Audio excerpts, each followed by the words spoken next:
Dans le milieu des années 80, des suites de son licenciement, Steve Jobs, ainsi que de l'aide de 7 cofondateurs, fonda Next Inc., une entreprise dans l'optique de développer des systèmes d'exploitation destinés à l'enseignement supérieur et aux entreprises.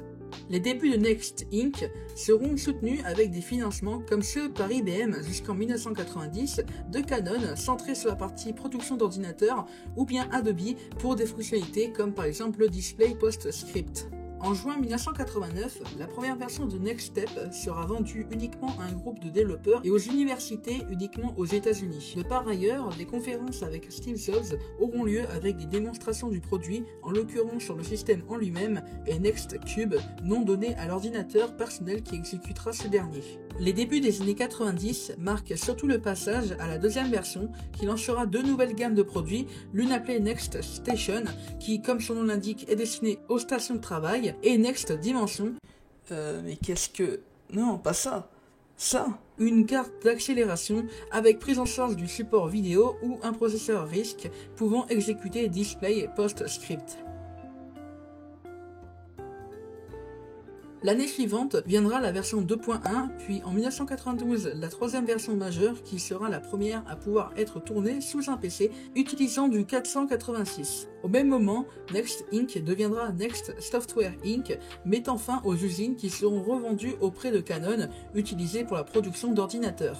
C'est également en cette période de transition pour l'entreprise qui va s'associer avec Sun Microsystems qui mettra l'accent sur une nouvelle version appelée OpenStep. La troisième version et ses mises à jour viendra à supporter pour les architectures Spark et HPPA. De plus, Next Software fera l'acquisition des droits pour utiliser Objective-C. La quatrième version rebâtit OpenStep et se suivra jusqu'à la version 4.2 avant qu'Apple ne prenne la décision d'acquérir la société, mettant fin à ce dernier. Par la suite, le projet sera réutilisé pour Apple Rhapsody pour advenir macOS X Server, puis finalement utilisé dans les versions OS X futures, notamment pour l'interface. Le projet s'est également vu être abandonné face à son matériel, des problèmes liés au temps ou encore son coût.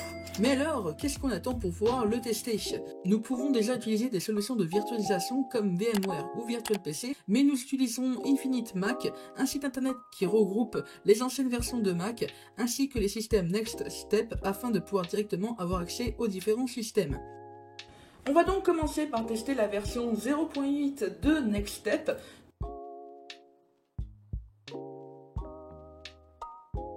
Alors nous voici sur la première interface de la toute première version de NextStep. Alors comme on peut le voir, le système est assez monochrome, il n'y a que 2 couleurs, enfin c'est très... il y a beaucoup de gris, beaucoup de nuances de gris, il n'y a aucune couleur. Donc je vais un peu tester les petits trucs. Alors qu'est-ce que c'est? On a un système de fichiers, donc ça me fait un peu penser un peu à ce qu'on peut trouver dans Linux. Là ici on a plusieurs trucs, donc par exemple on a programming, example, calculateur. J'ai réussi à exécuter le programme, bon c'est du code, je comprends, alors je pense que ça doit être du langage C ou un truc de style. Alors on a des petits boutons là, donc qui permet de...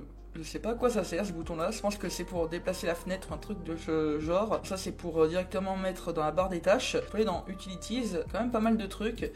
Info, donc là on peut avoir directement l'information du programme. Il y a d'autres trucs, par exemple dans les applications. Donc c'est parti pour tester la version 2.0 du système.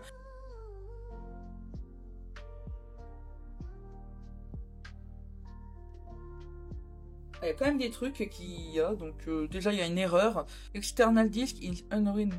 Bon, je sais pas, bon je vais faire ignore. Alors on a déjà un menu un peu plus accueillant parce que honnêtement c'est assez rudimentaire, il y avait uniquement que des programmes. Là on a déjà des petites icônes, c'est un peu mieux. Alors il y a un nouveau système de fichiers, parce qu'on n'a plus le côté slash qu'on avait avant. Il y a de nouvelles icônes, donc là on peut avoir l'heure. Donc déjà on a une application pour écrire des trucs. On peut juste écrire du texte, écrire n'importe quoi et puis voilà. Donc on va tester le terminal. Alors vert, je vais faire L peut-être. D'accord, bon ben... Bon, il y a pas, on peut pas trop faire grand chose. Je pense qu'il doit y avoir des commandes CD ou LS. Ah si, LS ça fonctionne. Par exemple, on peut aller dans Apps.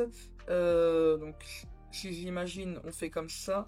Bon d'accord, il n'y a rien dans le dossier Apps. Donc on peut fermer. Donc là, il y a un dossier Admin, Apps, Développeur. Donc là, je pense que ça doit être plus pour le côté développement, librairie, je pense que c'est tout ce qui est des librairies. Donc il y a quand même pas mal de choses, par exemple il y a des images. On va voir d'ailleurs les images, à quoi ça ressemble. Je suis assez curieux de voir s'il y a scène movie. Alors voyons voir, bon d'accord, c'est une animation comme on pourrait voir sur un écran de veille. Qu'est-ce que c'est Next Movie? Ah c'est le logo, bon bah d'accord. Assez stylé, c'est une petite animation, voilà, je pense que ça pourrait servir un écran de veille.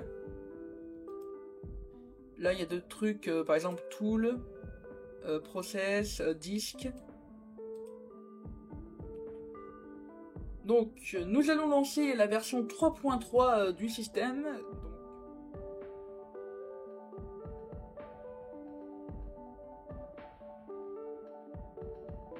Alors, cette nouvelle version, on a de la couleur cette fois-ci, donc c'est un peu plus joli. Une refonte au niveau des icônes. Donc on va tester les applications. Bon déjà il n'y a rien, c'est super. Donc dans librairie, il y a des trucs. Adresse, qu'est-ce que c'est?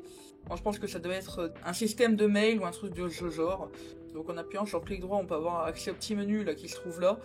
On va voir la console de commande, s'il y a eu des changements. Bon, c'est toujours la même chose, on dirait.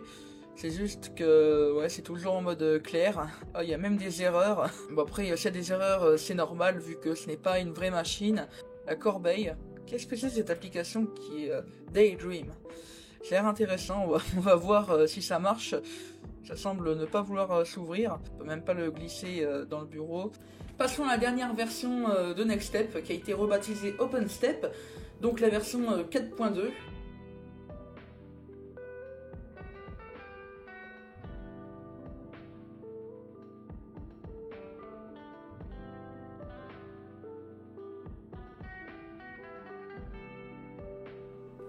Alors nous avons désormais la dernière version qui a été publiée. Alors déjà, on peut noter que déjà le curseur qui ressemble un peu à ce qu'on peut retrouver dans macOS 9. Nous avons toujours à peu près la même chose, il n'y a pas grand chose qui a changé. Je pense que ça va être au niveau des fonctionnalités, des trucs comme ça qui ont changé. Donc là on n'a toujours pas d'application, c'est à peu près la même chose. Dans librairie, c'est toujours la même chose. Alors je me demande juste si il n'y a pas eu vraiment de... Alors bon, ça m'a ouvert un truc. Alors notebook, je sais pas ce que c'est. Je pense que ça doit être un truc pour... je pense rechercher un truc dans l'explorateur de fichiers ou je ne sais quoi. Donc là on va ouvrir le calendrier. Alors pour ouvrir les programmes ça prend un peu son temps. Après je pense que c'est normal vu que on est sur un navigateur internet, donc moi j'utilise Firefox, donc je pense que c'est mieux avec Chrome. Ah non, c'est pour configurer... Ah d'accord, c'est pour configurer le système. Donc on peut choisir la langue, l'heure... Donc là à mon avis ça avec le petit cadenas ça doit être pour l'écran de connexion pour choisir un mot de passe. Donc là ça doit être les périphériques... Ah non, je me suis trompé.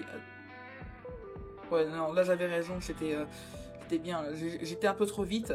Donc l'horloge, je pense que ça va être pour configurer la date, l'heure, tout ça. Donc comme vous le voyez, on est en US. Donc là, ça doit être pour configurer le clavier. Qu'est-ce qu'il y a d'autre? Là, je pense que ça va être pour le serveur, je pense, pour ce côté un peu serveur du système. Là, c'est pour l'écran. Ah, on peut mettre un... Oh. On peut changer directement la couleur de l'écran, ça c'est plutôt pas mal. Donc le fond d'écran. On va voir s'il y a des... Il y a des images. Miracle. On va voir. Alors. Eh ben non, je me suis trompé. C'est pas des images. Je me suis fait un faux espoir. Bon alors, on va mettre une autre couleur. On va tester un petit peu. Je sais pas ce que c'est.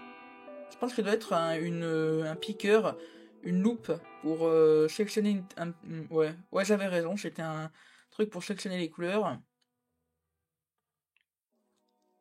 Donc, là, c'est pour changer la... D'accord. On va mettre un bleu, ou un bleu comme ça. Alors, je sais pas ce que c'est, Pantone. Mon accent en italien est super. Bon, je pense que ça va être une liste de couleurs. Bon, d'accord. Je pense que ça va être... je sais pas comment on fait pour l'appliquer, bon c'est pas grave.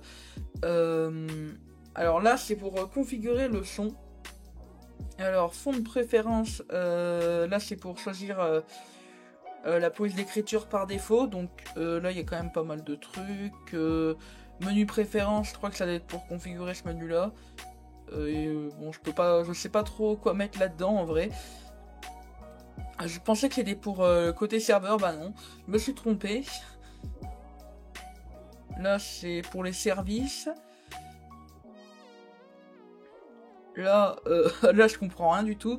Je pense que ça va être pour les autorisations, des trucs comme ça, ouais, pour Unix Expert. Ouais, les options de sécurité, bon, il y a des trucs, franchement, là je pense que ça va être pour le chargement du système. Ah non. Ah non, c'est pour directement mettre le démarrage du système, enfin, voilà, des configurations assez... Voilà, il est assez rudimentaire, contrairement à ce qu'on avait comme il y avait comme autre système à l'époque.